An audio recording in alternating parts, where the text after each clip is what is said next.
quais são, na alimentação, as principais fontes de vitamina B12? As principais fontes de B12 são todas de origem animal, né? O fígado é talvez o grande concentrador de B12 no reino animal de forma geral, inclusive no ser humano, e por isso que tem alguns diagnósticos diferenciais com doenças hepáticas aí na história, né?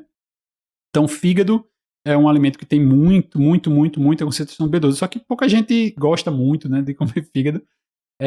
Peixes, a própria carne bovina tem uma quantidade razoável de vitamina B12, e aí a gente tem uma certa biodisponibilidade razoável de B12. Então, se você não é por falta de aporte, pelo menos a maioria dos casos, né?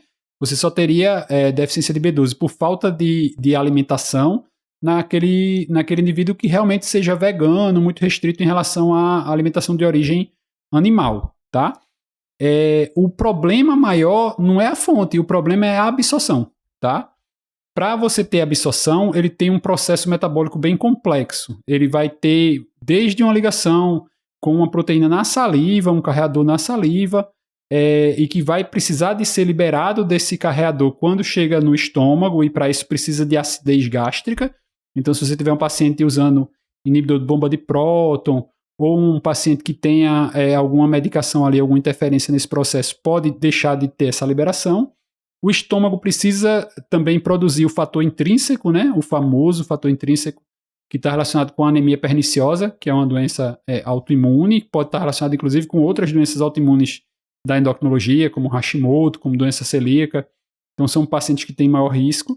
Você precisa desse fator intrínseco para fazer a absorção, e a absorção final também tem um transportador chamado Kuban, que está lá no ilho mais distal.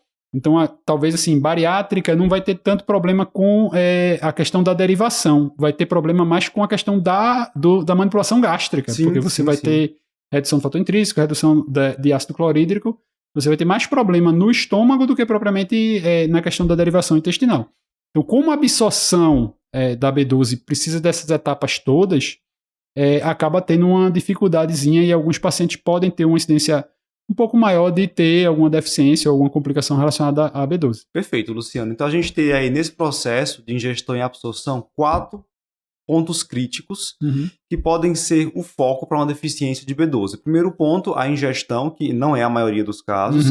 E aí nós temos segundo e terceiro pontos relacionados ao estômago, que seria a importância da acidez gástrica e a importância da produção do fator intrínseco. E por fim, a absorção no ilho, que aí a gente teria um prejuízo dessa absorção, por exemplo, no contexto de uma ileite, né? Exato. Alguma doença inflamatória dessa intestinal, região. Às vezes até outras doenças, por exemplo, se você tiver uma parasitose que acelere o trânsito, uma doença celíaca que não interferiria diretamente, mas quando você acelera o trânsito intestinal, obviamente você vai acabar passando mais rápido e tendo alguma interferência também, né? Perfeito.